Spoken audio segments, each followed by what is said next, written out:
the wisest person I ever met in my life, a third grade dropout. Wisest and dropout in the same sentence is rather oxymoronic, like jumbo shrimp.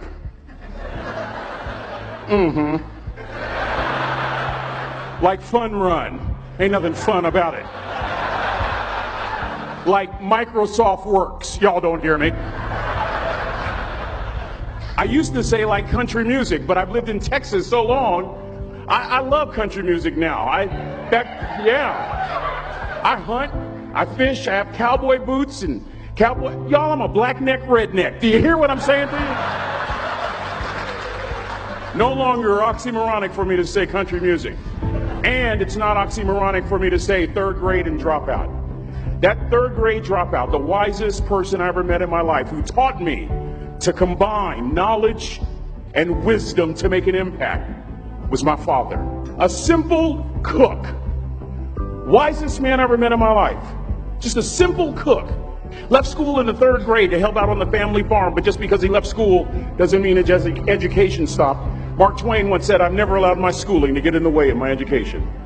My father taught himself how to read, taught himself how to write, decided in the midst of Jim Crowism, as America was breathing the last gasp of the Civil War, my father decided he was going to stand and be a man. Not a black man, not a brown man, not a white man, but a man. He literally challenged himself to be the best that he could all the days of his life. I have 4 degrees. My brother is a judge. We're not the smartest ones in our family. It's a third grade dropout daddy. A third grade dropout daddy who was quoting Michelangelo, saying to us, "Boys, I won't have a problem if you aim high and miss, but I'm going to have a real issue if you aim low and hit." A country mother quoting Henry Ford, saying, "If you think you can or if you think you can't, you're right." I learned that from a third grade drop. Simple lessons. Lessons like these. Son, you'd rather be an hour early than a minute late. We never knew what time it was at my house because the clocks were always ahead. My mother said for nearly 30 years my father left the house at 3:45 in the morning. One day she asked him, "Why, Daddy?" He said, "Maybe one of my boys will catch me in the act of excellence. I want to share 2 things with you." Aristotle said, "You are what you repeatedly do." Therefore, excellence ought to be a habit, not an act. Don't ever forget that. I know you're tough, but always remember to be kind. Always. Don't ever forget that. Never embarrass mama.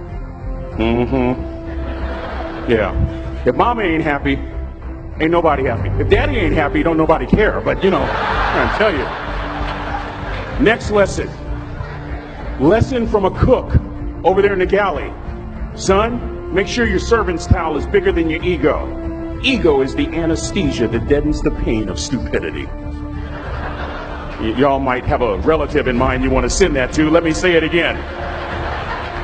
Ego is the anesthesia that deadens the pain of stupidity. Pride is the burden of a foolish person. John Wooden coached basketball at UCLA for a living, but his calling was to impact people.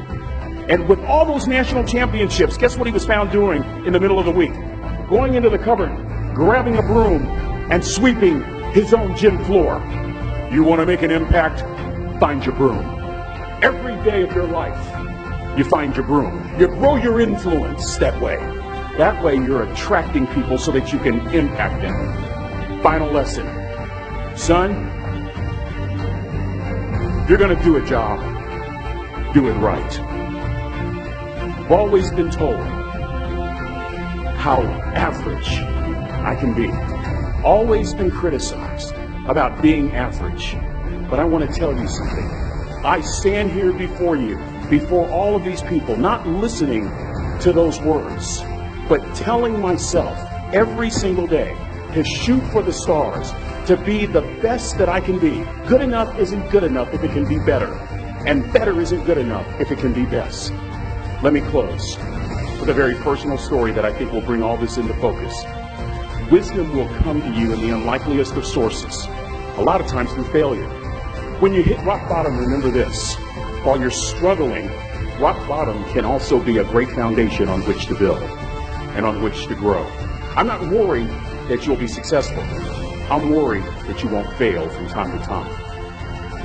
The person that gets up off the canvas and keeps growing, that's the person that will continue to grow their influence. Back in the 70s, to help me make this point. Let me introduce you to someone. I met the finest woman I'd ever met in my life. Back in my day, we'd have called her a brick house. This woman was the finest woman I'd ever seen in my life. There's just one little problem. Back then, ladies didn't like big old linemen. The Blind Side hadn't come out yet. They like quarterbacks and running backs. We're at this dance, and I find out her name is Trina Williams from Lompoc, California. And we're all dancing, and we're just excited. And I decide in the middle of dancing with her that I would ask her for her phone number. Trina was the first one. Trina was the only woman in college who gave me her real telephone number. The next day, we walked to Baskin & Robbins ice cream parlor. My friends couldn't believe it. This has been 40 years ago, and my friends still can't believe it. We go on a second date, and a third date, and a fourth date. We drive from Chico to Vallejo so that she could meet my parents. My father meets her. My daddy, my hero, he meets her, pulls me to the side and says, "Is she psycho?" But anyway, we go together for a year, 2 years, 3 years, 4 years. By now, Trina's a senior in college. I'm still a freshman, but I'm working some things out. I'm so glad I graduated in 4 terms. Nixon, Ford, Carter, Reagan. So now it's time to propose. So I talk to her girlfriends, and it's California. It's in the 70s, so it has to be outside. Have to have a candle, and you have to have, some chocolate. Listen, I'm from the hood. I had a bottle of Boone's Farm wine. That's what I had. She said yes. That was the key. I married the most beautiful woman I'd ever seen in my life. Y'all ever been to a wedding, and even before the wedding starts, you hear this? How in the world?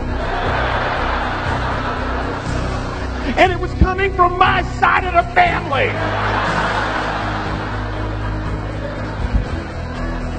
We get married, we have a few children, our lives are great. One day, Trina finds a lump in her left breast. Breast cancer. 6 years after that diagnosis, me and my 2 little boys walked up to Mommy's casket. And for 2 years, my heart didn't beat. If it wasn't for my faith in God, I wouldn't be standing here today. If it wasn't for those 2 little boys, there would have been no reason for which to go on. I was completely lost. That was rock bottom. You know what sustained me? The wisdom of a 3rd grade dropout. The wisdom of a simple cook. We're at the casket. I'd never seen my dad cry. But this time I saw my dad cry. That was his daughter. Trina was his daughter, not his daughter-in-law. And I'm right behind my father, about to see her for the last time on this earth. And my father shared 3 words with me that changed my life right there at the casket. It would be the last lesson he would ever teach me. He said, "Son, just stand. You keep standing. You keep standing, no matter how rough the sea, you keep standing." And I'm not talking about just water. You keep standing. No matter what, you don't give up. And as clearly as I'm talking to you today, these were some of her last words to me. She looked me in the eye and she said, "It doesn't matter to me any longer how long I live. What matters to me most is how I live." I ask y'all one question, a question that I was asked all my life by a 3rd grade dropout. How you living? How you living? Every day ask yourself that question, how you living? Here's what a cook would suggest you to live this way. That you would not judge, that you would show up early, that you'd be kind, that you'd make sure that servant's towel is huge and used, that if you're going to do something, you do it the right way. That cook would tell you this, that it's never wrong to do the right thing, that how you do anything is how you do everything. And in that way, you will grow your influence to make an impact. In that way, you will honor all those who have gone before you, who have invested in you. Look in those unlikeliest places for wisdom. Enhance your life every day by seeking that wisdom and asking yourself every night, how am I living? May God richly bless y'all. Thank you for having me.